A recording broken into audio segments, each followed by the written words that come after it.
to write a simple program that will simulate a coin toss. So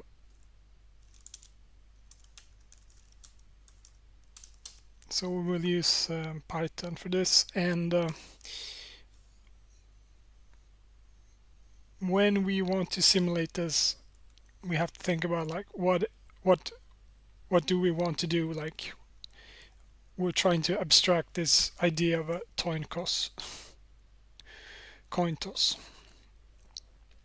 and we will use because we can't really toss a coin in a computer. We will try to like simulate this. So we will use random, because random is like the closest thing we can get to a coin toss, I think. So let's start with that. We'll import random, and the next thing we will do is we will define a function that will simulate this coin toss. So let's call that tosscoin. Like that. We have a function. It should return something, but let's not worry about that just yet. My initial thought was that I would well, we can do this the easy way first, and then we can maybe make something a bit more elaborate. But let's start with the simple thing. So we'll start with this. We can call the result of the coin toss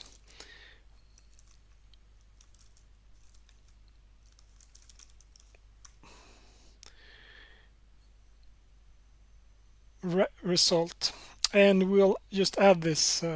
We imported random, so we can just import the random function and do a random function of a range of numbers. And to simulate the coin toss, we will just use a range, which is 2 digits. It could be anything, but the simple thing would be 0 or 1. And so we can start from 0 and we can end with 1. So every time we do that, now when we return this function, we will get, or we should get,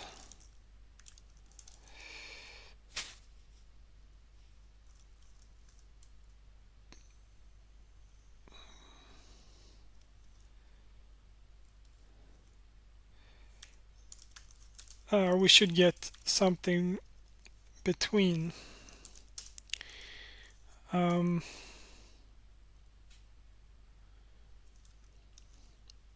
1 or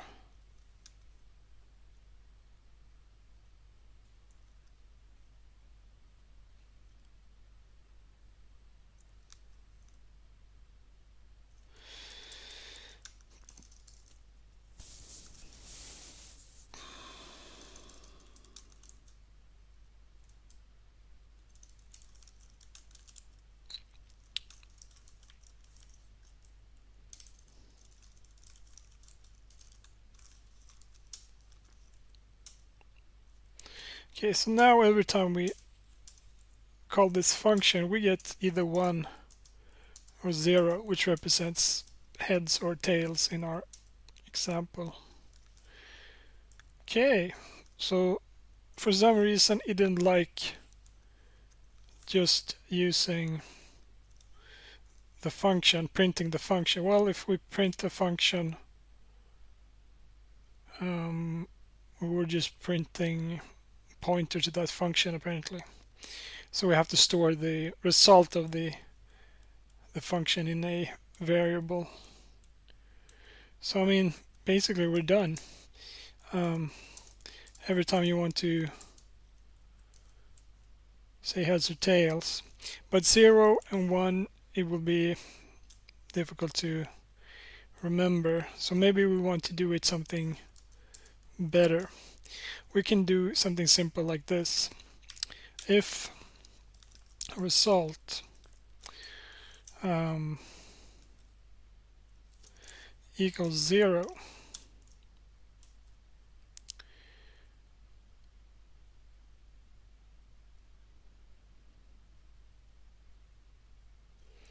Result will be heads.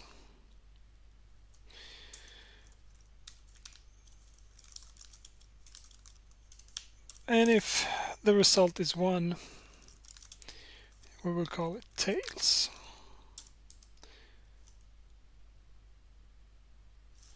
So let's see if this works.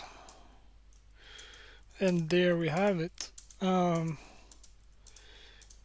Yeah, you can just... So that's a simple function if you just want to simulate a coin toss using random for the probability. All right.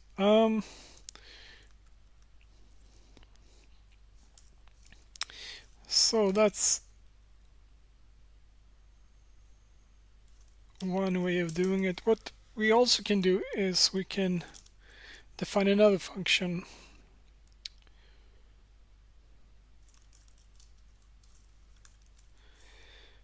which we call coin toss, and we can simulate like multiple coin tosses, and perhaps we want to say how many coin tosses do we want to run. So let's put a input variable or a number of coin tosses we will work with. We will return something, but let's say we'll ask this as a question, so we'll just say, we'll call this question.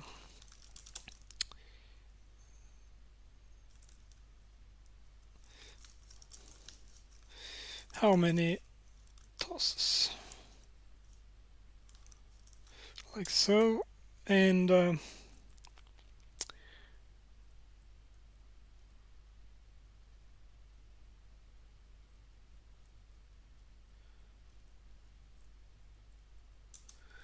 will probably do the same, but we will run it as many times as we have asked the question. So let's call it for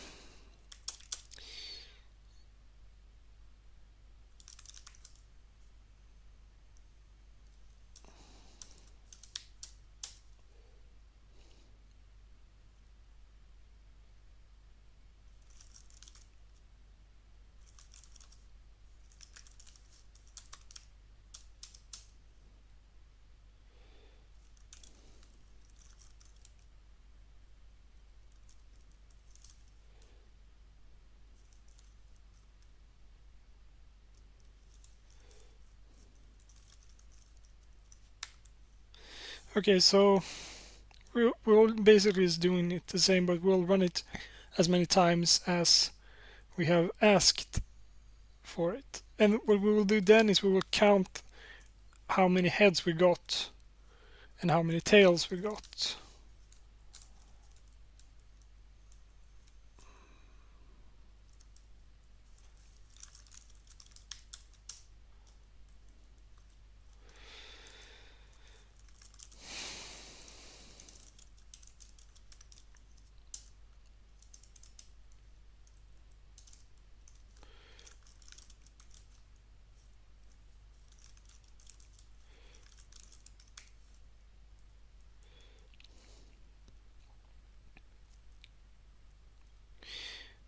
And then we will return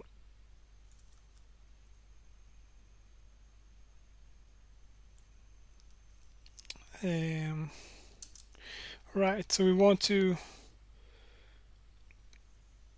get the probability of how many heads or tails we got. So to get that result, we'll take how many results we got in this range, and then we will divide them by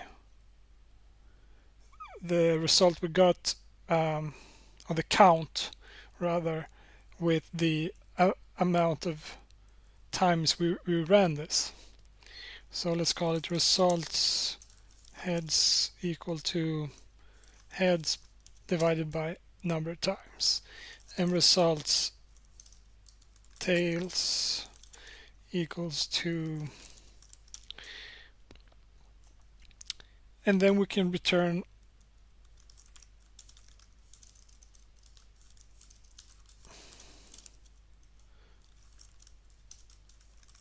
so we're returning multiple values, and it works pretty well in this case because it's just two values, so not too much to worry about.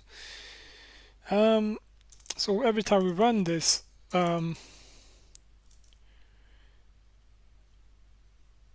we will get a result of two probabilities.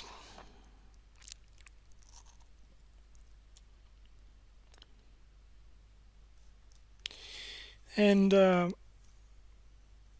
we'll just call this function now.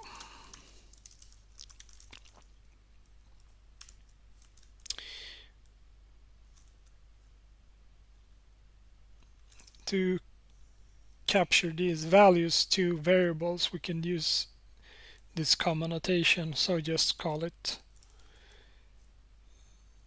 heads tails equals to, and these are outside of the function, so these are new variables. You could use a different name if you wanted to, but okay, so we have basically assigned these results to these two variables, and if we want to print out this thing, we will need to cast this, convert it to strings, because now it will be in the floats. So let's just call it string heads equal to heads, string tails equals to tails, and now we can print the result. So we can say percentage of heads equals to plus string heads plus percentage of tails plus string tails, and that should be it.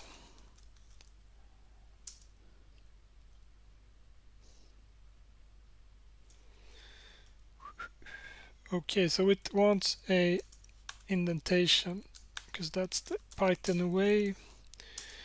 How many tosses? Let's say 10 tosses.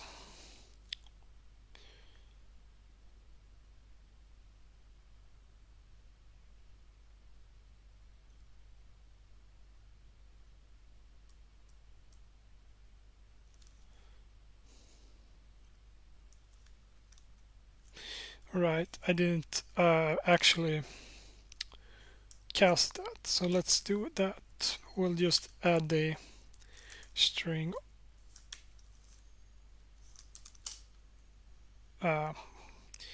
name or whatever it's called before the variable, and now we can do it again, 10 tosses, and then we get the result. So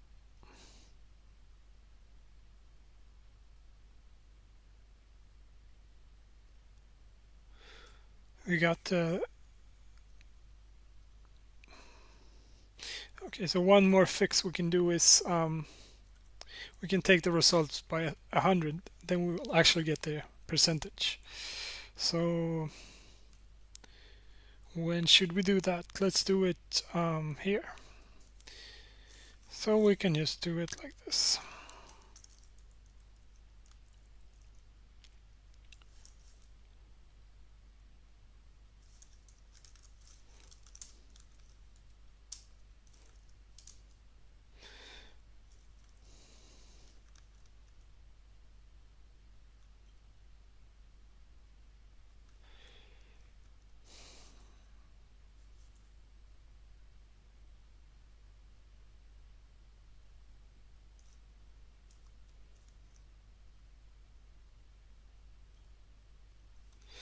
Okay, so that didn't look Great. Um,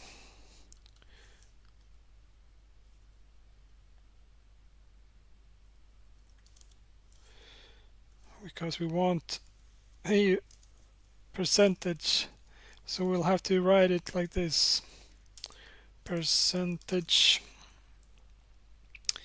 and then we do a, and then percentage tails, do a plus percentage, and now we should get it.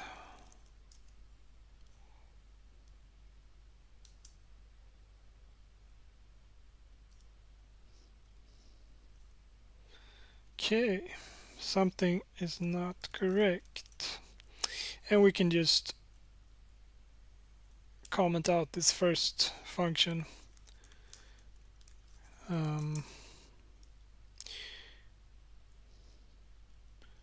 So for some reason it doesn't add up to 100%, which is strange.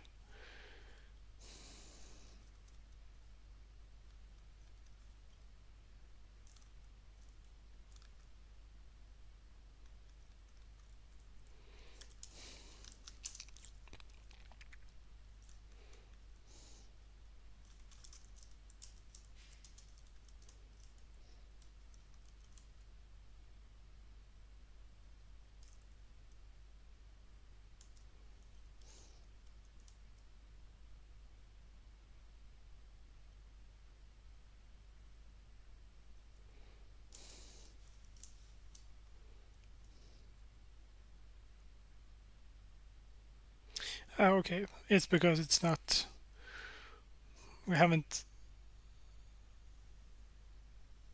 tossed so many coins, I guess.